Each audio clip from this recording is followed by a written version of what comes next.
നമസ്കാരം സുഹൃത്തുക്കളെ, നമ്മൾ കറണ്ട് അഫയേഴ്സിന്റെ ബാലൻസ് ക്ലാസ്സിലേക്ക് സ്വാഗതം. നമ്മൾ നേരത്തെ ഒരു ക്ലാസ് ഇട്ടിട്ടുണ്ടായിരുന്നു, അത് കാണാത്ത കൂട്ടുകാരെ തീർച്ചയായിട്ടും കാണുക കേട്ടോ. അത് പ്രയോജനപ്പെടുത്തണേ. ഇമ്പോർട്ടൻ്റ് ആയത് മാത്രമാണ് നമ്മൾ തിരഞ്ഞെടുത്തിട്ട് ക്ലാസ്സുകൾ ഇട്ടിട്ടുള്ളത്. ഓക്കെ, നാളേക്ക് പോകുന്നതിന് മുമ്പേ ഒന്ന് എല്ലാ മേഖലയും ഒന്ന് ഓടിച്ച് വിടുക കേട്ടോ. നമ്മുടെ ചാലഞ്ചുകളൊക്കെ ഒന്നും കൂടിയൊക്കെ എടുത്തിട്ട് റിവിഷൻ ചെയ്യാനായിട്ട് ശ്രമിക്കാം. നോക്കാം, നമ്മൾ സർക്കാർ പദ്ധതികൾ, കറണ്ട് അഫെയറിലുള്ള സർക്കാർ പദ്ധതികൾ എന്ത് ചെയ്തിട്ടുണ്ടായിരുന്നു, കുറച്ച് നോട്ട് ചെയ്ത് വെച്ചിട്ടുണ്ടായിരുന്നു. അതിന്റെ ബാലൻസ് പോകാം. ദ്യുതി വന്നിട്ട് ദ്യുതി എന്ന് പറയുമ്പോൾ നമുക്കറിയാം കറണ്ടുമായി ബന്ധപ്പെട്ടതാണ് അല്ലെ. വൈദ്യുത പ്രസരണ ശൃംഖലയ്ക്കും വാണിജ്യ നഷ്ടം കുറയ്ക്കാനുമായിട്ട് 2025 ബജറ്റിൽ ഉൾപ്പെടുത്തി നടപ്പിലാക്കുന്ന പദ്ധതിയാണ് ഏത്, ദ്യുതി എന്ന് പറയുന്നത്. വൈദ്യുത പ്രസരണ ശൃംഖല കേട്ടോ. വൈദ്യുത പ്രസരണ ശൃംഖല. ഓക്കെ, വൈദ്യുത പ്രസരണ ശൃംഖലയ്ക്കും വാണിജ്യ നഷ്ടം കുറയ്ക്കാനും വേണ്ടിയിട്ട്. ഇനി എന്താണ് കെ ഹോംസ് എന്ന് പറയുന്നത്? ഒഴിഞ്ഞു കിടക്കുന്ന വീടുകൾ ഉണ്ടാവുമല്ലോ, ഒഴിഞ്ഞു കിടക്കുന്ന വീടുകളിലെ എന്ത് ചെയ്യാണ്, ടൂറിസം മേഖലയിലെ അടിസ്ഥാന സൗകര്യത്തിന് വേണ്ടിയിട്ട് ഉപയോഗപ്പെടുത്തുന്ന പദ്ധതിയാണ് കെ ഹോംസ് എന്ന് പറയുന്നത്. ഇനി ലോക കേരള കേന്ദ്രം എന്ന് പറയുമ്പോൾ പ്രവാസികളുമായിട്ട് നമ്മുടെ കേരളത്തിന്റെ ബന്ധം ശക്തിപ്പെടുത്തുക. പ്രവാസികളും കേരളവുമായി എന്ത് ചെയ്യുക, നല്ല രീതിയിൽ ശക്തി ബന്ധപ്പെടുത്തുക. അടുത്തത് മിലാപ്പ്. എന്താണ് മിലാപ്പ്? ഇതാണ് വയ്യാത്തത് അല്ലെ. അതിഥി തൊഴിലാളികൾക്കാണ്. ആർക്കാണ്?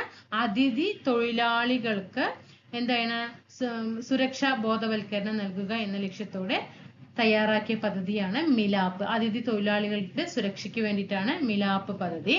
അടുത്തത് മഴവില്ല് വന്നിട്ട് ശാസ്ത്ര പഠനം അനായാസമാക്കാൻ വേണ്ടിയിട്ടാണ് കേട്ടോ. ശാസ്ത്ര പഠനം അനായാസമാക്കാൻ, അതായത് എളുപ്പമാക്കാനായിട്ടുള്ള പദ്ധതിയാണ് ഇത് മഴവില്ല് പദ്ധതി. ഇനി ഹെൽത്തി പ്ലേറ്റ് പദ്ധതി. ഈ ഹെൽത്തി പ്ലേറ്റ് പദ്ധതി ആരംഭിച്ചത് മലപ്പുറം ജില്ലയാണ് കേട്ടോ. മലപ്പുറം ജില്ലാ ഭരണകൂടം 2025 ആരംഭിച്ച ഒരു ആരോഗ്യ പദ്ധതിയാണ് ഹെൽത്തി പ്ലേറ്റ് പദ്ധതി എന്ന് പറയുന്നത്. അടുത്തത് വി പാർക്ക്. എന്താണ് വി പാർക്ക്? ഉപയോഗശൂന്യമായിട്ട് കിടക്കുന്ന മേൽപ്പാലങ്ങളുടെ അടിഭാഗങ്ങൾ ജനസൗഹൃദ പൊതുയിടങ്ങളാക്കി മാറ്റുക എന്ന ലക്ഷ്യത്തോടെയാണ്. ഓക്കെ, അതായത് ഇപ്പം ചില മേൽപ്പാലങ്ങളൊന്നും എന്തുണ്ടാവില്ല, യാത്രകളൊന്നും പോകണ്ടല്ലോ, അതൊക്കെ ഇടിഞ്ഞു പൊടിഞ്ഞ് കിടക്കുന്നുണ്ടാവും അല്ലെ.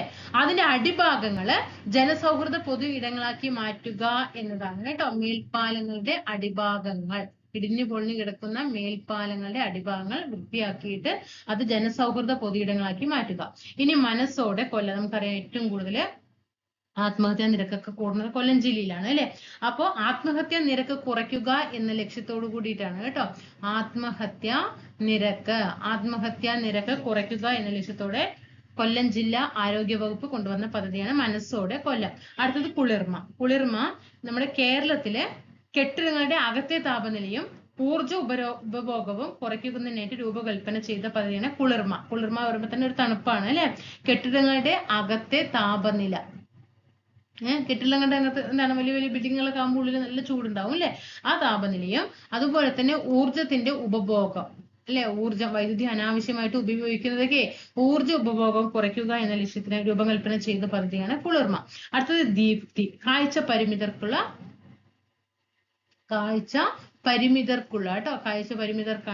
പരിമിതർക്കുള്ള സാക്ഷരതാ പദ്ധതിയാണ് ദീപ്തി എന്ന് പറയുന്നത്. അടുത്തത് കേരയാണ്. കേരളത്തിലെ കാർഷിക മേഖലയുടെ പ്രതിരോധ ശേഷിയും സുസ്ഥിരതയും വർദ്ധിപ്പിക്കുന്നതിന് ലക്ഷ്യമിട്ടിട്ടുള്ള പദ്ധതിയാണ് കേട്ടോ. കേരള ഗവൺമെന്റ് ലോകബാങ്കും കൂടി ചേർന്നിട്ടുള്ള പദ്ധതിയാണ് കേര എന്ന് പറയുമ്പോൾ അത് കർഷകർക്ക് വേണ്ടിയിട്ടുള്ളതാണ് കേട്ടോ. അടുത്തത് ഗ്ലോബൽ വാട്ടർ വണ്ടർലാൻഡ്.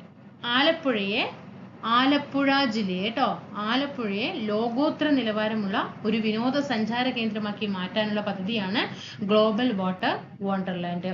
അടുത്തത് അക്ഷരോന്നതി. അതായത് SC and ST വിഭാഗങ്ങളില് വായനാശീലം വളർത്താൻ വേണ്ടിയിട്ടാണ് കേട്ടോ. വായനാശീലം വളർത്താനുള്ള പദ്ധതിയാണ് അക്ഷരോന്നതി. അടുത്തത് ജനഗൽസ. ഈ ഗായാണ് ജനഗൽസ. ഗോത്രകലകളുടെ സംരക്ഷണത്തിന് വേണ്ടിയിട്ടാണ് കേട്ടോ. ഗോത്രകല സംരക്ഷണത്തിനായിട്ട് കുടുംബശ്രീ നടപ്പിലാക്കുന്ന പദ്ധതിയാണ്. ഓക്കെ, ഇതിന്റെ ഉദ്ഘാടനം നടന്നത് കാസർഗോഡ് ജില്ലയിലെ കുറ്റിക്കോൽ എന്ന ഭാഗത്താണ് കേട്ടോ. ജനഗൽസ, ഗോത്രകല സംരക്ഷണത്തിന് വേണ്ടിയിട്ട്. അടുത്തത് ഈ സമൃദ്ധ. സംസ്ഥാനത്തെ മൃഗാശുപത്രി ഉണ്ടല്ലോ, സംസ്ഥാനങ്ങളിലെ മൃഗാശുപത്രികളില് ഓൺലൈൻ ചികിത്സാ സംവിധാനം, ഓൺലൈൻ ചികിത്സാ സംവിധാനം കൊണ്ടുവരുന്ന പദ്ധതിയാണ് ഈ സമൃദ്ധ. അടുത്തത് നോർക്ക കെയർ, പ്രവാസികൾക്കായിട്ട് നോർക്ക നടപ്പിലാക്കുന്ന ആരോഗ്യ അപകട ഇൻഷുറൻസ് പദ്ധതിയാണ്. പ്രവാസികൾക്കുള്ള ഇൻഷുറൻസ് പദ്ധതിയാണ് ഇത് നോർക്ക കെയർ എന്ന് പറയുന്നത്. അടുത്തത് കെ ലേൺ. കെ ലേൺ സംസ്ഥാനത്ത് ഇപ്പൊ നമുക്കറിയാം 4 വർഷത്തെ ബിരുദ പഠനമാണ് അല്ലെ. ആ ബിരുദ പാഠ്യപദ്ധതിക്കായിട്ട് രൂപകൽപ്പന ചെയ്ത ക്ലൗഡ് അധിഷ്ഠിത ഓൺലൈൻ കോഴ്സ് പ്ലാറ്റ്ഫോമാണ് K learn. K learn 4 years ബിരുദ പഠനവുമായി ബന്ധപ്പെട്ടത്. അടുത്തത് വർക്ക് നിയർ ഹോം. IT മേഖലകളിൽ ജോലി ചെയ്യുന്നവർക്ക്, IT മേഖലയുണ്ടല്ലോ, ആ IT മേഖലയിൽ ജോലി ചെയ്യുന്നവർക്ക് അറിയാലോ, ഒക്കെ ദൂര സ്ഥലങ്ങളിലായിരിക്കും വർക്ക് ചെയ്യുന്നുണ്ടാകുക അല്ലെ.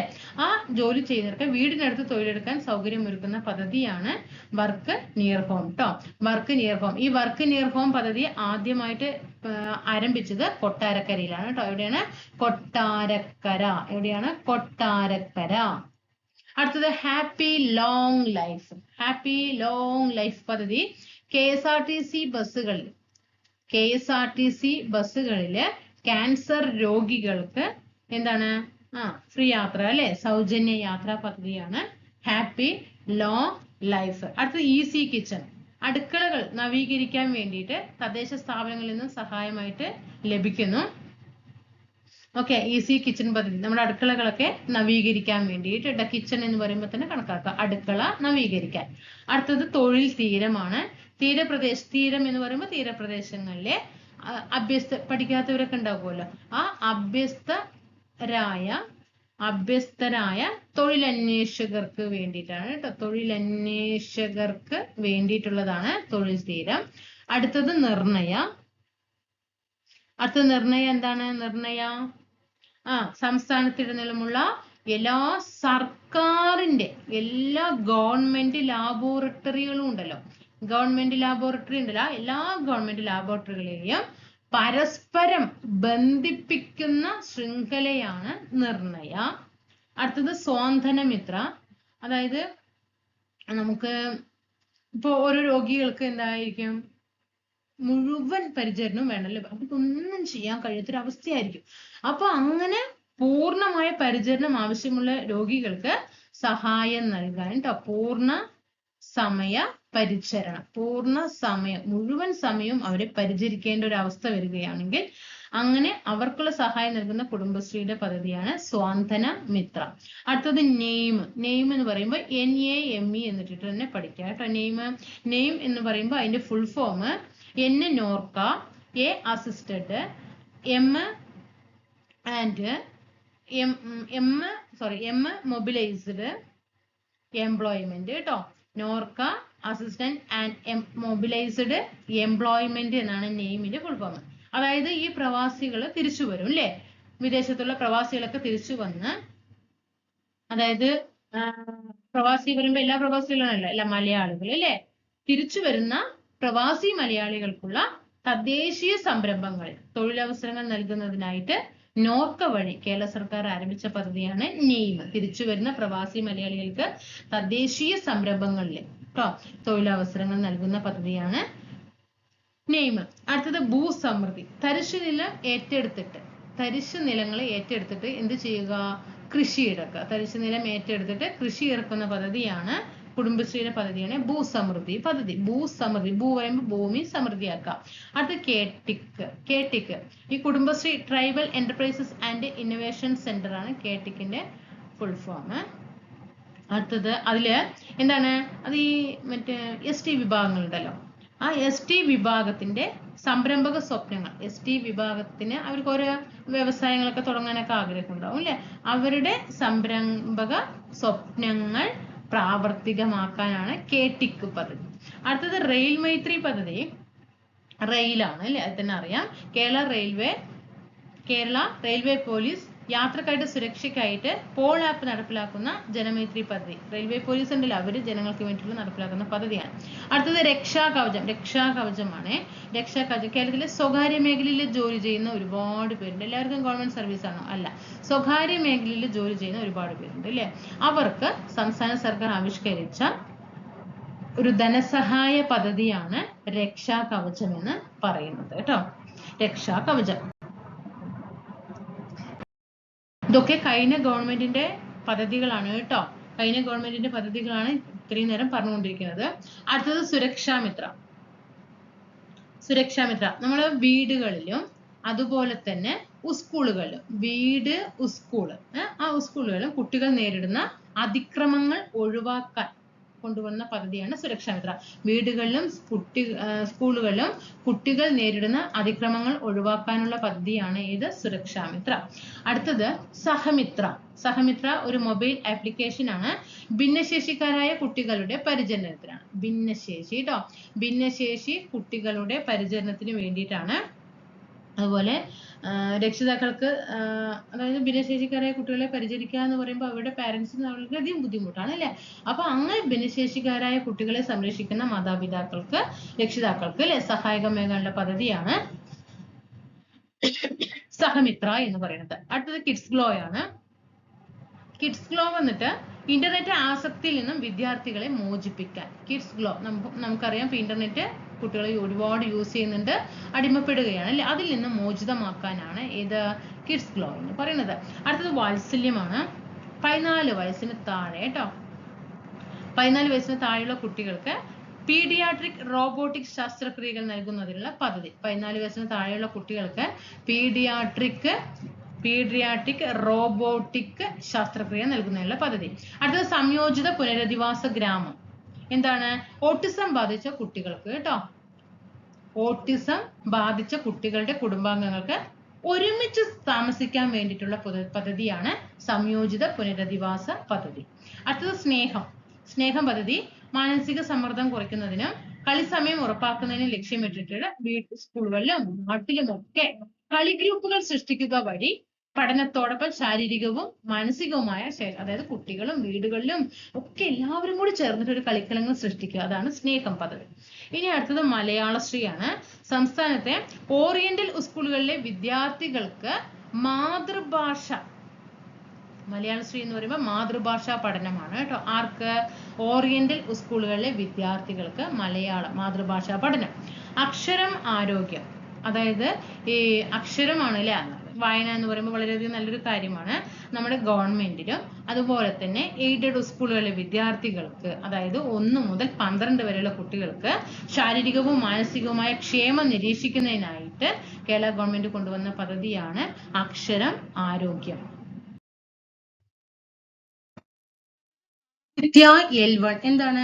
സൂര്യനെ കുറിച്ച് പഠിക്കാനാണ് അല്ലെ. സൂര്യനെ കുറിച്ച് പഠിക്കാൻ ISRO വിക്ഷേപിച്ചതാണ്. സൂര്യദൗത്യം നടത്തുന്ന 4ാമത്തെ രാജ്യമാണ് നമ്മുടെ ഇന്ത്യ കേട്ടോ. അപ്പോ ഈ സൗരദൗത്യം നടത്തുന്ന 4ാമത്തെ രാജ്യമാണ് ഇന്ത്യ. അതിന് ഫസ്റ്റ് നടത്തിയത് ആരാണ്? ജപ്പാനാണ്. ഫസ്റ്റ് ജപ്പാൻ നടത്തി, 2ാമത് അമേരിക്ക നടത്തി, 3ാമത് യൂറോപ്പ് നടത്തി, 4ാമത്താണ് നമ്മുടെ ഇന്ത്യ. ഓക്കെ, അപ്പോ എന്താണ് സൂര്യനെ കുറിച്ച് പഠിക്കുന്ന ഇന്ത്യയുടെ ആദ്യത്തെ സൗരദൗത്യമാണ് ആദിത്യ L1 എന്ന് പറയുന്നത്. 2023 സെപ്റ്റംബർ മാസം 2ാം തീയതിയാണ് വിക്ഷേപിച്ചത്. ചോദ്യം വരും ട്ടോ. അതേപോലെ ഏതാണ് റോക്കറ്റ്? PSLV-C 57 കേട്ടോ. PSLV-C 57 ആണ് റോക്കറ്റ്. ISROയുടെ 59ാമത്തെ ദൗത്യമാണ്. ISROയുടെ 59ാമത്തെ ദൗത്യമാണ്.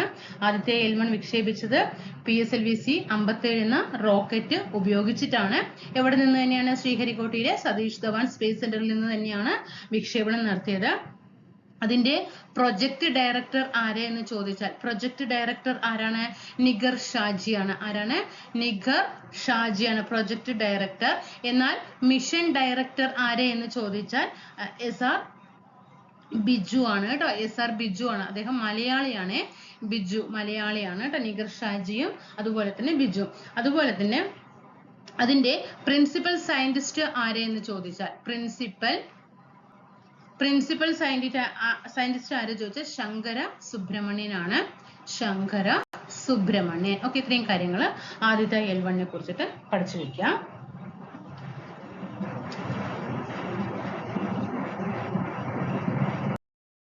അടുത്തത് ആക്സിയം 4 ആണ്. അതായത് AX4 എന്ന് പറയും. അതിന്റെ ദൗത്യം ഇത് എന്തിനു വേണ്ടിയിട്ടാണ് ആക്സിയം 4 എന്ന് പറഞ്ഞാൽ ISSലേക്കുള്ള സ്വകാര്യ ബഹിരാകാശ യാത്ര. ISSലേക്കുള്ള സ്വകാര്യ ബഹിരാകാശ യാത്രയാണ് ആക്സിയം മിഷന്റെ ലക്ഷ്യം എന്ന് പറയുന്നത്. അതായത് ഇതിന് അതായത് ഈ ആക്സിയം 4ന്റെ ഏത് ഉപയോഗിച്ചിട്ടാണ് ഏത് റോക്കറ്റാണ് ഉപയോഗിച്ചിട്ടുണ്ടായിരുന്നത്? ഫാൽക്കൺ 9 ആണ് കേട്ടോ. ഫാൽക്കൺ 9 റോക്കറ്റ് ഉപയോഗിച്ചിട്ടാണ് എന്ത് ചെയ്തിരിക്കുന്നത്? ഇത് വിക്ഷേപണം നടത്തിയിരിക്കുന്നത്. ഫാൽക്കൺ 9 ആണ് കേട്ടോ. അതേപോലെ തന്നെ ഇതിലൊരു പേടകമുണ്ട്. ഈ ആക്സിയം 4ലുള്ള ഒരു ബഹിരാകാശ പേടകം ഏതാന്ന് ചോദിച്ചാൽ ക്രൂ ഡ്രാഗൺ ഗ്രേസ് ആണ്. ഏതാണ്? ക്രൂ ഡ്രാഗൺ ഗ്രേസ് ആണ് കേട്ടോ. Crew dragon grace. ഇനി ഇതിലുള്ള അംഗങ്ങൾ ആക്സിയം 4 ദൗത്യത്തിലുണ്ടായിരുന്ന അംഗങ്ങൾ ആരൊക്കെയാണെന്ന് ചോദിച്ചാൽ ആരൊക്കെയാണ്? ഒന്ന് പെഗ്ഗി വിറ്റ്സൺ. ആരാണ്? Peggy Whitson. പെഗ്ഗി വിറ്റ്സൺ ഏതിലാണ്? US ആണ് അല്ലെ? പെഗ്ഗി വിറ്റ്സൺ US ആണ്. അടുത്തത് ശുഭാംശു ശുക്ല. ശുഭാംശു ശുക്ല ഇന്ത്യ ആണ് അല്ലെ? ഇന്ത്യയാണ്. അടുത്തത് സ്ലാവോസ് വിസ്നിവ്സ്കി. ആരാണ്? സ്ലാവോസ് വിസ്നി വല്ലാത്ത പേരാണല്ലേ, വിസ്നിവ്സ്കി. ഓക്കെ. അടുത്തത് ടിബോർ കാപ്പു ഓക്കെയാണോ? ഏതാണ്? ഹംഗറിയാണ്. ടിബോർ കാപ്പു ഹംഗറിയാണ്. പോളണ്ടാണ്. ഇവിടെ പോളണ്ടാണ്. അതായത് നമ്മുടെ സ്പേസ് എക്സ് ഈ ദൗത്യത്തില് പങ്കാളികൾ ഒന്ന് നാസ. ആരൊക്കെയാണ്? ഒന്ന് നാസ, ഒന്ന് സ്പേസ് എക്സ്, പിന്നെ ആക്സിയം, ISRO. ഓക്കെ. ഈ 4 എണ്ണമാണ് എന്ത് ചെയ്യുന്നത്? ദൗത്യത്തില് പങ്കാളികളായിരുന്ന രാജ്യങ്ങൾ. നമുക്കറിയാലോ നാസ എന്ന് പറയുമ്പോൾ അമേരിക്കയുടേതാണ്, ISRO ഇന്ത്യയുടേതാണ് എന്നൊക്കെ അറിയാലോ. അപ്പോ NASA, space X, Axiom, ISRO ഇവരുടെ ഇതാണ് പങ്കാളികളായിട്ടുണ്ടായിരുന്നത്. അപ്പൊ AX4 എന്നാണ് അറിയപ്പെടുന്നത്. ISSലേക്കുള്ള സ്വകാര്യ ബഹിരാകാശ യാത്രയാണ് ലക്ഷ്യം. ഫാൽക്കൺ 9 റോക്കറ്റിലാണ്. ഇതിലുള്ള പേടകമാണ് ക്രൂ ഡ്രാഗൺ ഗ്രേസ് എന്ന് പറയുന്നത്. ദൗത്യത്തിലുണ്ടായിരുന്ന അംഗങ്ങൾ Peggy Whitson, Shubhanshu Shukla, Slawosz Wisniewski, Tibor Kapu. Okay ആണല്ലോ. അത്രയും കാര്യങ്ങൾ അവിടെ പഠിച്ചില്ലേ?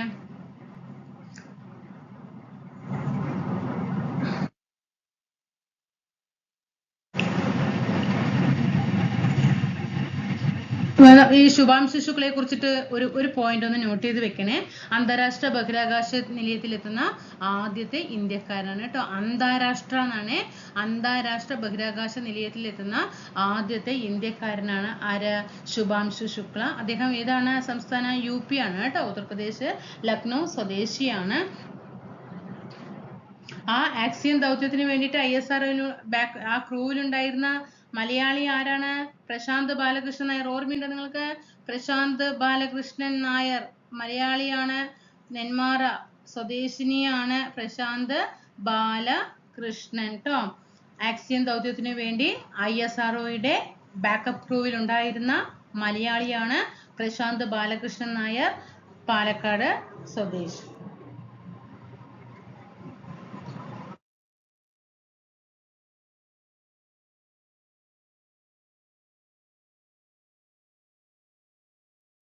നമ്മൾ ആക്സിയം 4 പഠിച്ചപ്പോൾ ആക്സിയം 4 ഒരു ദൗത്യം നടക്കുന്നുണ്ട്. പ്രമേഹ ഗവേഷണം ട്ടോ.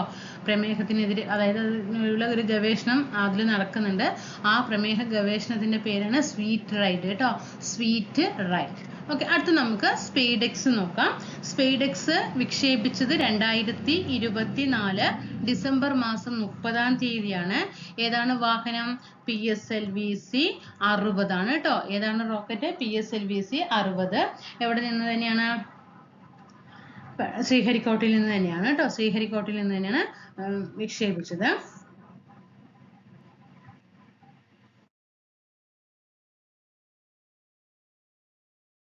അപ്പൊ ഈ സ്പേഡെക്സിലൂടെ നമ്മുടെ ഇന്ത്യക്ക് ഒരു നേട്ടം കൈവരിക്കാനായിട്ടുണ്ട്. അതെന്താണ്? ഏറ്റവും കുറഞ്ഞ ചെലവില് സ്പേസ് ഡോക്കിംഗ് ദൗത്യം സാധ്യമാക്കി എന്ന ഖ്യാതി എന്ത് ചെയ്തു? നമ്മുടെ ഇന്ത്യ നേടി, ഏറ്റവും കുറഞ്ഞ ചെലവിൽ കേട്ടോ. അതായത് ഏകദേശം 125 കോടി രൂപയാണ് ചെലവായിട്ടുള്ളത്. നമ്മൾ സാധാരണ വേറെ ദൗത്യങ്ങളൊക്കെ പഠിക്കുമ്പോൾ നമ്മൾ അറിയാലോ, വലിയ വലിയ കോടികളായിരിക്കും നമ്മൾ പഠിക്കുക അല്ലേ. അപ്പോൾ ഇവിടെ അതൊരു കാര്യം നടന്നിട്ടുണ്ട്. ഇതിന്റെ മിഷൻ ഡയറക്ടർ ആരാണ് എന്ന് ചോദിച്ചാൽ, സ്പേഡെക്സിന്റെ മിഷൻ ഡയറക്ടർ ആരാണെന്ന് ചോദിച്ചാൽ എം ജയകുമാറാണ്. എം ജയകുമാറാണ്. പ്രൊജക്ട് ഡയറക്ടർ ആരെന്ന് ചോദിച്ചാൽ എൻ സുരേന്ദ്രനാണ്. എൻ സുരേന്ദ്രനാണ്. ഇത് വിക്ഷേപിക്കുന്ന സമയത്ത് ISROയുടെ ചെയർമാൻ എസ് സോമനാഥ് ആയിരുന്നു. 10ാമത്തെ ISRO ചെയർമാൻ എസ് സോമനാഥ് ആയിരുന്നു. എന്നാൽ അത് ഡോക്കിംഗ് ചെയ്യുന്ന സമയത്ത് വി നാരായണൻ ആയിരുന്നു. വി നാരായണൻ ആണ് അല്ലെ. ഇപ്പൊ ആരാണ് ISRO ചെയർമാൻ? വി നാരായണൻ ആണ് അല്ലെ. അതായത് ഇത് അൺഡോക്കിംഗ് ചെയ്തത് എപ്പോഴാണ്? 2025 മാർച്ച് മാസം 13-നാണ് അൺഡോക്കിംഗ് ചെയ്തത്. ഓക്കെ. ISRO വിക്ഷേപിച്ച 2 ചെറിയ ബഹിരാകാശ പേടകങ്ങൾ ഉപയോഗിച്ച് എന്താ പറയാ, ഇൻസ്പേസ് ഡോക്കിംഗ് പ്രദർശിപ്പിക്കാനുള്ള ചെലവ് കുറഞ്ഞ സാങ്കേതിക പ്രകടന ദൗത്യം. നമ്മൾ നേരത്തെ പറഞ്ഞു ഇക്കാര്യം, ചെലവ് കുറഞ്ഞ ദൗത്യമാണ് എന്ന് പറഞ്ഞു. എന്തൊക്കെയാണ് ഇതിന്റെ ലക്ഷ്യം? സ്പേഡെക്സിന്റെ ലക്ഷ്യങ്ങൾ എന്തൊക്കെയാണ്? നമ്മുടെ ഇന്ത്യക്കാരെ ചന്ദ്രനിൽ എത്തിക്കുക. ഇന്ത്യക്കാരെ ചന്ദ്രനിൽ എത്തിക്കുക. ചന്ദ്രനിൽ നിന്നുള്ള സാമ്പിൾ എന്ത് ചെയ്യുക? റിട്ടേൺ കൊണ്ടുവരിക. അതുപോലെ ഈ അന്തരീക്ഷത്തിലുള്ള സ്റ്റേഷന്റെ നിർമ്മാണം, പ്രവർത്തനങ്ങള്, സാറ്റലൈറ്റ് സേവനങ്ങള്, അതുപോലെ ബഹിരാകാശ നിലയ പ്രവർത്തനങ്ങള്, പിന്നെ ഗ്രഹങ്ങളുമായിട്ട് ബന്ധപ്പെട്ടുള്ള ദൗത്യങ്ങൾ പോലുള്ള ബഹിരാകാശ അഭിലാഷങ്ങൾക്കൊക്കെ അതുമായി ബന്ധപ്പെട്ട എല്ലാ കാര്യങ്ങൾക്കും എന്താവശ്യമാണ്? ലക്ഷ്യം വെച്ചുകൊണ്ടാണ് സ്പേഡെക്സ് വിക്ഷേപിച്ചത് കേട്ടോ. അപ്പൊ അതേപോലെ ബഹിരാകാശ ഡോക്കിംഗ് മേഖലയിലും ബഹിരാകാശ ഡോക്കിംഗ് സാങ്കേതിക വിദ്യയിലുള്ള 4ാമത്തെ നമ്മൾ ആദ്യത്തെ L1 പഠിച്ചപ്പോഴും 4ാമത്തെ എന്നേ പറയില്ലേ, 4ാമത്തെ രാജ്യമായിട്ട് നമ്മുടെ ഇന്ത്യ മാറി. ഫസ്റ്റ് വന്നിട്ട് മറ്റേ റഷ്യ ആയിരുന്നു കേട്ടോ. ഫസ്റ്റ് സ്പേഡെക്സ് വിക്ഷേപിച്ച റഷ്യയാണ്. പിന്നെ 2ാമത് അമേരിക്കയാണ്. 3ാമത് ചൈനയാണ്. 4ാമത് ഇന്ത്യ ആണ് കേട്ടോ. അടുത്തത് പോയം 4 ആണ്. പോയം എന്ന് പറയുമ്പോൾ പോയത്തിന്റെ ഫുൾ ഫോം ഞാൻ ഒന്ന് പറഞ്ഞുതരാം. PSLV ഓർബിറ്റൽ എക്സ്പെരിമെന്റൽ മൊഡ്യൂൾ എന്നതാണ് പോയത്തിന്റെ ഫുൾ ഫോം. ഓക്കെ. അപ്പൊ ഇതില് എന്ത് ചെയ്തിട്ടുണ്ടായിരുന്നു? 24 പരീക്ഷണ ഉപഗ്രഹങ്ങൾ അടങ്ങിയ 24 പരീക്ഷണ ഉപഗ്രഹങ്ങൾ അടങ്ങിയ ഈ പോയം 4 മൊഡ്യൂളില് നമ്മുടെ ISROയും ബഹിരാകാശ വകുപ്പും വികസിപ്പിച്ചവ 14 ഉണ്ട്. മനസ്സിലായോ? പോയം 4-ല്. അതുപോലെ തന്നെ 24 പെലോഡുകൾ എന്ന് പറയും കേട്ടോ. 24 പെലോഡുകളില് 14 ISROയും ബഹിരാകാശ വകുപ്പും വികസിപ്പിച്ചതാണ്. ഓക്കെ. ബാക്കിയുള്ള 10 സർക്കാരിതര സ്ഥാപനങ്ങളൊക്കെ ഉണ്ടല്ലോ, അതിലാണ് ബാക്കി 10 പെലോഡുകൾ വരുന്നത്. നമ്മുടെ ബഹിരാകാശത്ത് പയർ, ചീര, ഓക്കെ, ബഹിരാകാശത്ത് പയറും ചീരയും മുളപ്പിക്കാനുള്ള ജൈവ പരീക്ഷണത്തിനായിട്ട് ഉപയോഗിച്ച PSLV വിഭാഗത്തിൽ വരുന്ന PSLV അറിയാലോ, ആ റോക്കറ്റിന്റെ ഒരു ഭാഗമാണ്, 4ാം ഭാഗമാണ് ഏതറിയപ്പെടുന്നത്? പോയം 4 അറിയപ്പെടുന്നത്. അതിൽ 2 ഇനം സസ്യങ്ങൾ, അതായത് വൻപയർ വിത്തുകളും ഒരു പാലക്ചീരയും. പയർ വിത്തും ചീരയും. ഏത് ചീര? പാലക്ചീര. അതും അതേപോലെ തന്നെ ഒരു ബാക്ടീരിയ, ഒരു സംഘം എന്ത് ചെയ്തു? ബാക്ടീരിയയും വികസിപ്പിച്ചിട്ടുണ്ടായിരുന്നു. ഇതൊക്കെ എന്തിന്റെ ദൗത്യമാണ്? പോയം 4-ന്റെ ദൗത്യമാണ്. ഓക്കെ. ഇനി പോയം 4 നമുക്ക് 2025-ലൊക്കെ നടന്ന ചോദ്യങ്ങളിലൊക്കെ എന്ത് ചെയ്തിട്ടുണ്ട്? ചോദ്യം ചോദിച്ചിട്ടുണ്ട് കേട്ടോ. ഓക്കെ. 2025 മാർച്ച് മാസം 4-നാണ് എന്ത് ചെയ്തത്? അത് ഭ്രമണപഥമൊക്കെ പൂർത്തീകരിച്ചത് കേട്ടോ. ഭ്രമണപഥം പൂർത്തീകരിച്ചത് 2025 മാർച്ച് മാസം 4-നാണ്. 24 പെലോഡുകൾ ഉണ്ട്. പിന്നെ നമുക്കറിയാം ബഹിരാകാശ നിലയത്തിൽ അല്ലെ പയറും ചീരയും ഒക്കെ അവിടെ വികസിപ്പിക്കാൻ അല്ലെ. ഇവിടെ നാട്ടിലുള്ളവരെ ചെയ്യാൻ വഴിയില്ല അല്ലെ, ഉള്ള സ്ഥലത്ത് ചെയ്യാതെ തന്നെ കിടക്കുന്നു അല്ലെ. അങ്ങനെ മടിയന്മാരായിട്ട് മടിച്ചികളാക്കായിട്ട് നമ്മൾ ഇങ്ങനെ ജീവിച്ചു പോകുന്നു അല്ലെ. അപ്പോൾ അതങ്ങനെ പഠിച്ചു വെക്കുക കേട്ടോ. അടുത്തത് ചന്ദ്രയാൻ 3 ആണ്. ചന്ദ്രയാൻ 3 ഇന്ത്യയുടെ 3ാമത്തെ അല്ലെ തേർഡ് അല്ലെ, മൂന്നാമത്തെ ചന്ദ്ര ദൗത്യമാണ് ഏത്? ചന്ദ്രയാൻ 3 എന്ന് പറയുന്നത്. അതാണ്. ഇതിന്റെ ഒരു പ്രത്യേകത എന്താന്ന് ചോദിച്ചാൽ ഒരു ഫെയിലിയർ ബേസ്ഡ് ഡിസൈൻ ആണ്. അതായത് പരാജയപ്പെടാനുള്ള സാധ്യതകൾ പോലും പരിഹരിച്ചു കൊണ്ടുള്ള ഒരു ദൗത്യമായിരുന്നു ഏത്? ചന്ദ്രയാൻ 3 എന്ന് പറയുന്നത്. അതായത് ചന്ദ്രയാൻ 1 വിക്ഷേപിച്ചു, 2 വിക്ഷേപിച്ചു, 3 വിക്ഷേപിച്ചു. ഒരു 1ന്റെ ഫോളോ ആണ് 2, 2ന്റെ ഫോളോ ആണ് ഇത് 3 എന്ന് പറയുന്നത് അല്ലേ. 2023 ജൂലൈ മാസം 14-ാം തീയതി ശ്രീഹരിക്കോട്ടയിലെ സതീഷ് ധവാൻ സ്പേസ് സെന്ററിൽ നിന്നാണ് വിക്ഷേപിച്ചത്. അത് മനസ്സിലാക്കി വെക്കുക. വിക്ഷേപണ വാഹനം LVM-3 ആണ് കേട്ടോ. LVM-3 M4 കേട്ടോ. LVM-3 M4 ആണ് വിക്ഷേപണ വാഹനം. ഭാരം 3895 കിലോഗ്രാം ആണ് ഭാരം. എപ്പോഴാണ് ഇത് ഭ്രമണപഥത്തിലേക്ക് എത്തിയത്? ജൂലൈ 14-ന് വിക്ഷേപിച്ചിട്ട് എപ്പോഴാണ് എത്തിയത്? 2023 ഓഗസ്റ്റ് മാസം, ജൂലൈ കഴിഞ്ഞ് ഓഗസ്റ്റ് മാസം 5-നാണ് എന്ത് ചെയ്തത്? ഭ്രമണപഥത്തിലേക്ക് ചന്ദ്രയാൻ 3 എത്തിയത്. ഓക്കെ. ആദ്യ സന്ദേശം എന്തായിരുന്നു? ചന്ദ്രയാൻ 3-ൽ അവിടെ എത്തിയപ്പോൾ ആദ്യ സന്ദേശം കൊടുത്തു. എന്താണ്? ഞാൻ ചന്ദ്രന്റെ ഗുരുത്വാകർഷണം അനുഭവിക്കുന്നു. ഞാൻ ചന്ദ്രന്റെ ഗുരുത്വാകർഷണം അനുഭവിക്കുന്നു എന്നതാണ് ആദ്യമായി കിട്ടിയ സന്ദേശം എന്ന് പറയുന്നത്. ഓക്കെ. അത് കഴിഞ്ഞു 41 ദിവസത്തെ യാത്രയ്ക്ക് ശേഷം ദക്ഷിണ ധ്രുവത്തിൽ, വെരി ഇമ്പോർട്ടന്റ് ക്വസ്റ്റ്യൻ ആണ് ഇത്, എത്ര പ്രാവശ്യം PSC ചോദിച്ചെന്നറിയോ? ദക്ഷിണ ധ്രുവത്തിൽ ലാൻഡ് ചെയ്തു. ചന്ദ്രയാൻ 3 ദക്ഷിണ ധ്രുവത്തിൽ ലാൻഡ് ചെയ്തു. എപ്പോ? 2023. ഈ ഒരു മാസം ഡേറ്റ് പഠിക്കണേ. ഓഗസ്റ്റ് 23. 2023 ഓഗസ്റ്റ് 23-ന്. മനസ്സിലായോ? അപ്പൊ ലഭിച്ചത് ഇത് നമ്മൾ ഭ്രമണപഥത്തിൽ എത്തി. ഓഗസ്റ്റ് 5-ന് ഭ്രമണപഥത്തിൽ എത്തിയപ്പോ കിട്ടിയ സന്ദേശമാണ് ഞാൻ ചന്ദ്രന്റെ ഗുരുത്വാകർഷണം അനുഭവിക്കുന്നു. എന്നാൽ ഓഗസ്റ്റ് 5 കഴിഞ്ഞ് ഓഗസ്റ്റ് 23-ന് ദക്ഷിണ ധ്രുവത്തിലെത്തി. അവിടെ എത്തിയപ്പോൾ കിട്ടിയ സന്ദേശം എന്താണ്? ഇന്ത്യ I reached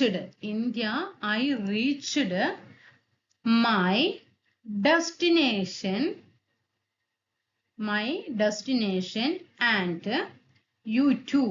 ഓക്കെ, ഇതാണ് കിട്ടിയ സന്ദേശം.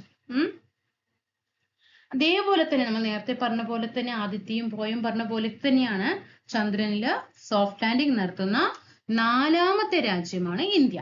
1ാമത്തെ രാജ്യം റഷ്യ, 2ാമത് അമേരിക്ക, 3ാമത് ചൈന, 4ാമത് ഏതൊക്കെയാണ് എന്നുള്ളത് മാൻസിനസ്, ഇത് ചോദിച്ച ചോദ്യമാണ്.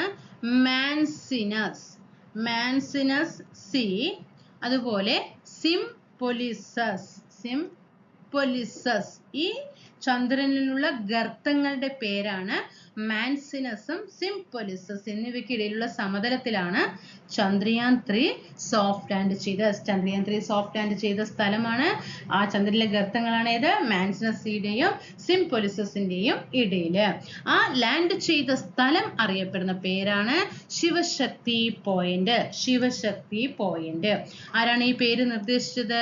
നരേന്ദ്രമോദിയാണ് കേട്ടോ. നരേന്ദ്രമോദിയാണ് എന്ത് ചെയ്യുന്നത്? ഈ പേര് നിർദ്ദേശിക്കുന്നത്. അതുകൊണ്ട് തന്നെ ദക്ഷിണ ധ്രുവത്തില് ഓഗസ്റ്റ് 23 സോഫ്റ്റ് ലാൻഡ് ചെയ്തത് കൊണ്ട് തന്നെ ഓഗസ്റ്റ് 23-നെ ദേശീയ ബഹിരാകാശ ദിനമായിട്ട് ആചരിക്കുന്നു. വെരി വെരി ഇമ്പോർട്ടന്റ് ആണ് ഓഗസ്റ്റ് 23 എന്ന് പറയുന്നത്. ഓക്കെ അല്ലോ.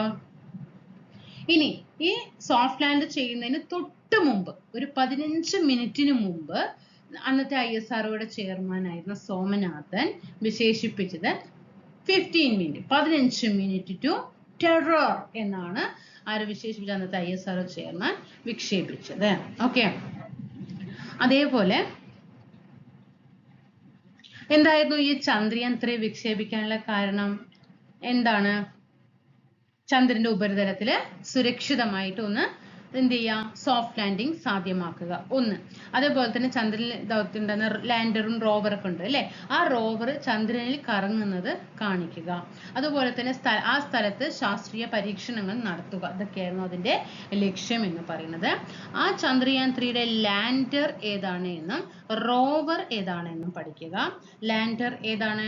വിക്രമാണ് അല്ലെ. വിക്രം എന്ന് പറഞ്ഞാൽ ധൈര്യം എന്നാണ് അർത്ഥം. റോവർ ഏതാണ്? പ്രഗ്യാനാണ് റോവർ. പ്രഗ്യാന്റെ മീനിങ് എന്താ? ജ്ഞാനം, അറിവ് എന്നാണ് അർത്ഥം. ഓക്കെ ആണല്ലോ. ഇനി അതേപോലെ ഈ ലാൻഡറിന് 3 പെലോഡുകളുണ്ട്. 3 പെലോഡുകളുണ്ട്. ലാൻഡറിന് 3 പെലോഡുകൾ. ഒന്ന് പഠിച്ചു വെക്കണേടാ, ചോദ്യമാണ് കേട്ടോ. ഒന്ന് റാംബ, 2 CHAST ചാസ്റ്റേ, 3 ഇൽസ.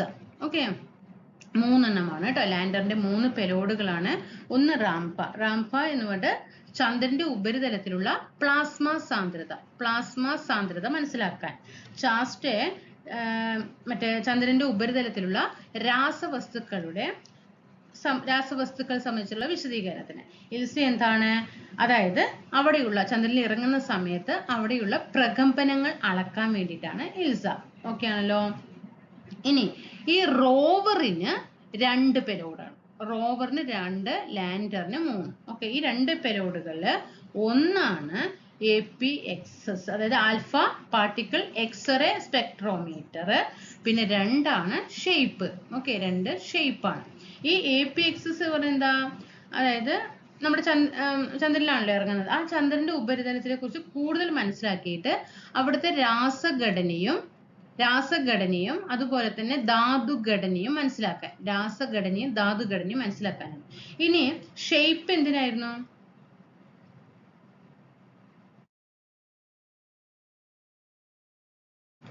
ചന്ദ്രന്റെ ഉപരിതലത്തെ കുറിച്ച് കൂടുതൽ മനസ്സിലാക്കിയിട്ട് രാസഘടനയും ധാതുഘടനയും മനസ്സിലാക്കാൻ വേണ്ടിയിട്ടാണ് ഏത് APXS എന്ന് പറഞ്ഞത്. ഈ ഷേപ്പ് എന്ന് പറയുമ്പോൾ സ്പെക്ട്രോ പൊളാരിമീറ്ററി ആൻഡ് ഹാബിറ്റബിൾ പ്ലാനറ്റ് എർത്ത് ആണ് കേട്ടോ. പ്ലാനറ്റ് എർത്ത് ആണ്, അതായത് ഒരു പോപ്പുലേഷൻ മൊഡ്യൂൾ പേലോഡ് കേട്ടോ. ഷേപ്പ് ഇത് 2 പഠിച്ചു വെക്കുക കേട്ടോ. ഇത് പഠിച്ചു വെക്കുക. 2 ലാൻഡറിന് 3 പഠിക്കുക. അത് വിക്ഷേപിക്കുന്ന സമയത്ത് ആരായിരുന്നു? സോമനാഥാണ്. ISRO ചെയർമാൻ സോമനാഥായിരുന്നു. പിന്നെ ചന്ദ്രയാൻ 3ന്റെ പ്രൊജക്ട് ഡയറക്ടർ വന്നിട്ട് വീരമുത്തുവേലാണ് കേട്ടോ. വീരമുത്തുവേലാണ് പ്രൊജക്ട് ഡയറക്ടർ. പിന്നെ മിഷൻ ഡയറക്ടർ ആരാ? മോഹനകുമാറാണ് കേട്ടോ. മോഹനകുമാറാണ് മിഷൻ ഡയറക്ടർ. അടുത്ത നമുക്ക് നോബൽ സമ്മാനം നോക്കാം കേട്ടോ. നോബൽ സമ്മാനത്തില് ഫിസിക്സിൽ നോബൽ സമ്മാനം കിട്ടിയിരിക്കുന്നത് 2025 നോബൽ സമ്മാനമാണ്. ഫിസിക്സിലെ ജോൺ ക്ലാർക്കിനും ഡിവോർ റൈറ്റിനും അതുപോലെ തന്നെ മാർട്ടിനിസിനുമാണ്. ഞാൻ ഷോർട്ടാക്കിയിട്ട് കൊടുത്തിരിക്കുകയാണ് കേട്ടോ. John Clarke, Michel H. Devoret right, അതേപോലെ John M. Martinis. Clarke, right, Martinis കേട്ടോ. പഠിച്ചു വെച്ചോ. Clerk, right, Martinez. ഓക്കെ, ഏതിലാണ്? ഫിസിക്സിലാണ്. അത് എന്തിനാണ് നോബൽ സമ്മാനം കിട്ടിയതെന്ന് ചോദിച്ചാൽ, ഒരു ഇലക്ട്രിക് സർക്യൂട്ടിലെ മാക്രോസ്കോപ്പിക് ക്വാണ്ടം മെക്കാനിക്കൽ ടണലിങ്ങിന്റെയും ഊർജ കോണ്ടൻസേഷന്റെയും കണ്ടുപിടുത്തത്തിനാണ്. ഏതാണ്? ക്വാണ്ടം. ശ്രദ്ധിക്കണേ, ഷോർട്ടാക്കിയിട്ട് പറഞ്ഞു തരാം. Quantum mechanical tunnel. Okay, quantum mechanical tunnel and ഊർജ കോണ്ടൻസേഷൻ. ഓക്കെ, ഇതിന്റെയും കണ്ടുപിടുത്തത്തിനാണ് കിട്ടിയത്. ഓക്കെ, ഇനി അടുത്തത് കെമിസ്ട്രിയിൽ ആരൊക്കെയാണ്? ഒന്ന് Susumu Kitagawa, Richard Robson, Omar M. Yaghi. സുസു അല്ലെ. സുസു റിച്ച് ആണ് അല്ലെ. ഒമർ നോക്കിക്കേ, സുസു ഒമറും റിച്ച് ആണ് എന്നെങ്കിലും പഠിച്ചാൽ മതി കേട്ടോ. സുസുവും ഒമറും റിച്ച് ആണ് ഏതില്? കെമിസ്ട്രിയിൽ കേട്ടോ. സുസുവും ഒമറും റിച്ച് ആണ് ഏതില്? കെമിസ്ട്രിയിൽ. ഓക്കെ, അപ്പൊ അത് ഏതിന്റെ കണ്ടുപിടുത്തത്തിനായിരുന്നു? മെറ്റൽ ഓർഗാനിക് ഫ്രെയിം വർക്കുകളുടെ വികസനത്തിന്. ഏതിനാണ്? Metal organic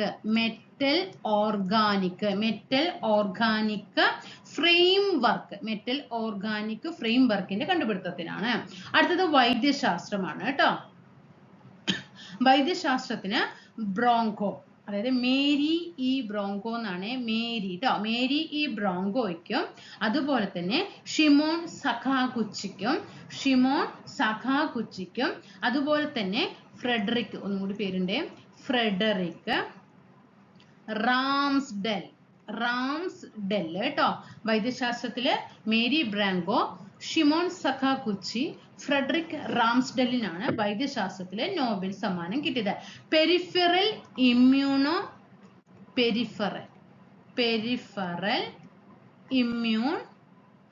peripheral immune tolerance,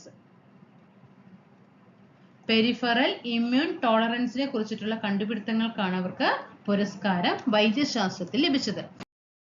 അടുത്തത് സാഹിത്യത്തിലുള്ള നോബൽ സമ്മാനം കിട്ടിയത് ഹംഗേറിയൻ എഴുത്താണ് കേട്ടോ, ഹംഗേറിയൻ എഴുത്തുകാരനാണ്. ഹംഗേറിയൻ എഴുത്തുകാരനായ ലാസിയോ ക്രസ്നാഹൊറെക്കൈ. ഓക്കെ, പേരുകളൊക്കെ നല്ല എളുപ്പമാണ് പഠിക്കാൻ, അതുകൊണ്ട് കുഴപ്പമൊന്നുമില്ല. സാഹിത്യത്തില് ഹംഗേറിയൻ എഴുത്തുകാരനാണ് കിട്ടിയിരിക്കുന്നത്. അതായത് എന്തിനാണ് സാഹിത്യത്തിൽ കിട്ടിയത്? വിനാശകരമായ ഭീകരതയുടെ നടുവിലും കലയുടെ ശക്തിയെ ഉറപ്പിക്കുന്ന അദ്ദേഹത്തിന്റെ ശക്തവും ദീർഘവീക്ഷണവുമായ രചനാ സമുച്ചയത്തിനാണ് പുരസ്കാരം കിട്ടിയത്. അതായത് വളരെയധികം ഒരു ഭീകരത സൃഷ്ടിക്കുന്ന സമയത്തും അദ്ദേഹം എന്ത് ചെയ്യുകയാണ്? കലയെ ആർട്ടിനെ കലയെ എന്ത് ചെയ്യാണ്? ശക്തിയാക്കിയിട്ട് വീണ്ടും അത് നഷ്ടപ്പെടാത്ത രീതിയിൽ ഉറപ്പിക്കുകയാണ്. അദ്ദേഹത്തിന്റെ ആ ദീർഘവീക്ഷണമാണ് ഇത് സാഹിത്യത്തിന് നോബൽ സമ്മാനത്തിന് ഇടയാക്കിയത്. അടുത്തത് സമാധാനത്തിനുള്ള നോബൽ സമ്മാനം കിട്ടിയത് മരിയ കൊറീന മച്ചാഡോയ്ക്കാണ്. സമാധാനത്തിന് മറിയ കൊറീന മച്ചാഡോയ്ക്കാണ്. വെനസ്വേലയാണ് കേട്ടോ, ഇവര് വെനസ്വേലയാണ്. അതായത് ഈ വെനസ്വേല സ്വദേശിക്ക് വേണ്ടിയിട്ടുണ്ടല്ലോ, അവരുടെ ജനതയ്ക്ക് വേണ്ടിയിട്ട് ജനാധിപത്യപരമായ അവകാശങ്ങൾ, വെനസ്വേല സ്വദേശികൾക്ക് ജനാധിപത്യപരമായ, അവിടെയുള്ള ജനതയ്ക്ക് ജനാധിപത്യപരമായ അവകാശങ്ങൾ പ്രോത്സാഹിപ്പിക്കുന്നതിനുള്ള അവര് വളരെയധികം എന്ത് ചെയ്തിട്ടുണ്ട്? അവിടെയുള്ള ജനതയ്ക്ക് വേണ്ടിയിട്ട് പ്രവർത്തിച്ചിട്ടുണ്ട്. അതുപോലെ തന്നെ ഏകാധിപത്യം നടക്കുന്ന ഒരു ടൈമിൽ പോലും അവർ ഏകാധിപത്യത്തിൽ നിന്നും അതിനെ ജനാധിപത്യത്തിലേക്ക് കൊണ്ടുവരാൻ വേണ്ടിയുള്ള സമാധാനപരമായ പോരാട്ടം നടത്തിയതിനുമാണ് മറിയ കൊറീന മച്ചാഡോയ്ക്ക് സമാധാനത്തിനുള്ള നോബൽ സമ്മാനം ലഭിച്ചത് കേട്ടോ. ഇനി അടുത്തത് സമാധാനത്തിനുള്ള നോബൽ സമ്മാനമാണ്, സാമ്പത്തിക ശാസ്ത്രം അല്ലേ, സമാധാനം കഴിഞ്ഞു. സാമ്പത്തിക ശാസ്ത്രത്തിനുള്ള നോബൽ സമ്മാനം ലഭിച്ചത് ഒന്ന് ജോയൽ മോക്കിറിനും, ആർക്കൊക്കെയാണ്? Joel Mokyr and Philippe Aghion.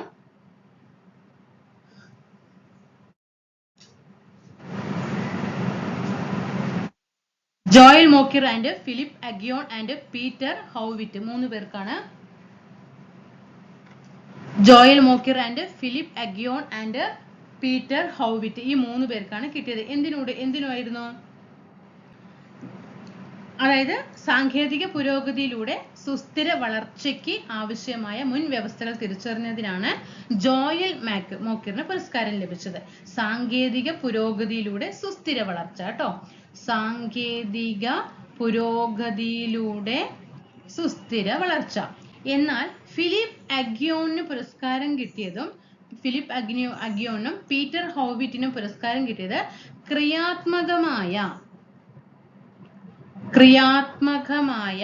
വിനാശത്തിലൂടെയുള്ള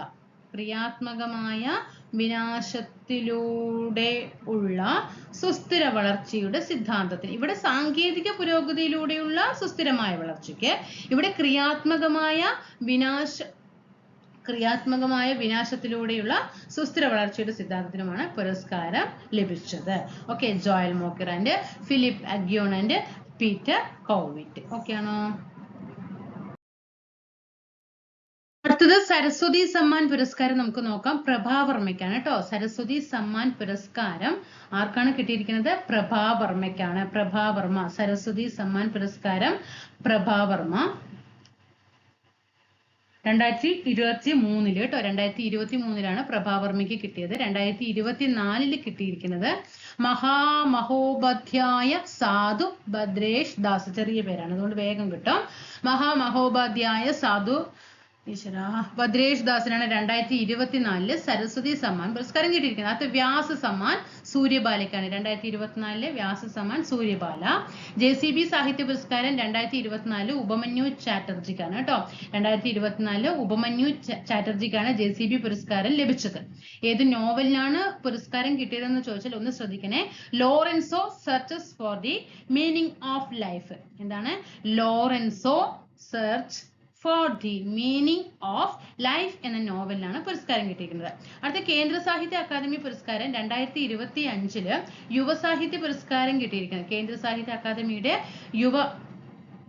യുവ പുരസ്കാരം ഉണ്ടാവും അല്ലേ? ആ യുവ പുരസ്കാരത്തിൽ കിട്ടിയത് അഖിൽ പി ധർമ്മജനാണ് കേട്ടോ. അഖിൽ പി ധർമ്മജനാണ് കിട്ടിയിരിക്കുന്നത്. യുവ പുരസ്കാരമാണ് കേന്ദ്ര സാഹിത്യ അക്കാദമിയുടെ യുവ പുരസ്കാര ജേതാവാണ് Akhil P Dharmajan, Ram care of Anandi എന്ന നോവലിന്. അതേപോലെ ഇംഗ്ലീഷ് വിഭാഗത്തില് കിട്ടിയിരിക്കുന്നത് അദ്വൈത് കൊട്ടാരി. അദ്വൈത് കൊട്ടാരിക്കാണ്. അദ്വൈത് കൊട്ടാരിക്ക് ഏത് നോവലാന്ന് ചോദിച്ചാൽ Siddhartha the boy who became the Buddha എന്ന നോവലിനാണ് കിട്ടിയിരിക്കുന്നത്. ഇനി ബാലസാഹിത്യ പുരസ്കാരം മലയാളത്തിലും ഉണ്ട്, ഇംഗ്ലീഷിലും ഉണ്ട്. ബാലസാഹിത്യ പുരസ്കാരം മലയാളത്തിൽ കിട്ടിയത് ശ്രീജിത്ത് മൂത്തയടത്തിനാണ്, പെൻഗിനുകളുടെ വൻകരയ്ക്ക്. ഇനി ഇംഗ്ലീഷ് വിഭാഗത്തിൽ ബാലസാഹിത്യ പുരസ്കാരം നിതിൻ കുശലപ്പയ്ക്കാണ്. നിതിൻ കുശലപ്പയ്ക്ക് കിട്ടിയത് ഏത് നോവൽ എന്ന് ചോദിച്ചാൽ ഏതാണ്? Dakshin, south Indian myth and fables retold. Okay, retold എന്ന് വരുന്നുണ്ട് കേട്ടോ. റിട്ടോൾഡ്. ഓക്കെ, ഇതാണ് ഇംഗ്ലീഷ് ഭാഷയിൽ നിതിൻ കുശലപ്പ ഇംഗ്ലീഷ്, മലയാളം ബാലസാഹിത്യം ശ്രീജിത്ത് മൂത്തയടത്ത്. ഇത്രയും കാര്യങ്ങൾ ഇവിടെ മനസ്സിലാക്കുക. സുഹൃത്തുക്കളെ, എൻ്റെ കഴിവിന്റെ പരമാവധി ഞാൻ നിങ്ങൾക്ക് ക്ലാസ്സുകൾ എടുത്തു തന്നിട്ടുണ്ട്. എല്ലാം പെർഫെക്റ്റ് തന്നെയാണെന്ന് വിചാരിക്കുന്നു. ക്വസ്റ്റ്യൻ പേപ്പറൊക്കെ പ്രീവിയസ് ക്വസ്റ്റ്യൻ പേപ്പർ കാണാത്തവരുണ്ടെങ്കിൽ തീർച്ചയായിട്ടും ആ ക്വസ്റ്റ്യൻ പേപ്പറുകൾ ഫുള്ളും നമ്മൾ 2021 മുതൽ 2026 വരെയുള്ള മുഴുവൻ ക്വസ്റ്റ്യൻ പേപ്പർ നിങ്ങൾക്ക് ഇട്ട് തന്നിട്ടുണ്ട്. അതെല്ലാം പ്രയോജനപ്പെടുത്തണം. അതേപോലെ കറണ്ട് അഫെയർ മേഖലയും തന്നിട്ടുണ്ട്. പിന്നെ ജനറൽ നോളജ് വിഭാഗം എല്ലാം ഞാൻ ടോപ്പിക് വൈസ് ആയിട്ട് തന്നിട്ടുണ്ട്. പല രീതിയിൽ ഞാൻ എന്ത് ചെയ്തിട്ടുണ്ട്, ക്വസ്റ്റ്യൻസ് ഒക്കെ സിലബസ് അടിസ്ഥാനമാക്കിയിട്ട് നിങ്ങളുടെ മുന്നിലേക്ക് എത്തിച്ചിട്ടുണ്ട്. ബാക്കിയെല്ലാം നിങ്ങൾ എങ്ങനെയാണോ നാളത്തെ എക്സാമിന് പ്രിപ്പയർ ചെയ്യുന്നത്, എങ്ങനെയാണോ എഴുതുന്നത്, അതുപോലെ ഇരിക്കും. ധൈര്യമായിട്ട് മുന്നേറുക. ഒരു ടെൻഷനും വേണ്ട. രാത്രിയൊന്നും ഉറപ്പ് വെച്ചിട്ട് പഠിക്കാനൊന്നും നിൽക്കരുത്. കൂളാവുക കേട്ടോ. കൂളായിട്ടിരിക്കുക. നാളെ എക്സാം എഴുതുക. വന്നിട്ട് അഭിപ്രായങ്ങളും കമന്റുകളും ഒക്കെ എഴുതി അറിയിക്കാനായിട്ട് ശ്രദ്ധിക്കുക കേട്ടോ. എല്ലാവർക്കും ബെസ്റ്റ് വിഷസ്. Thank you.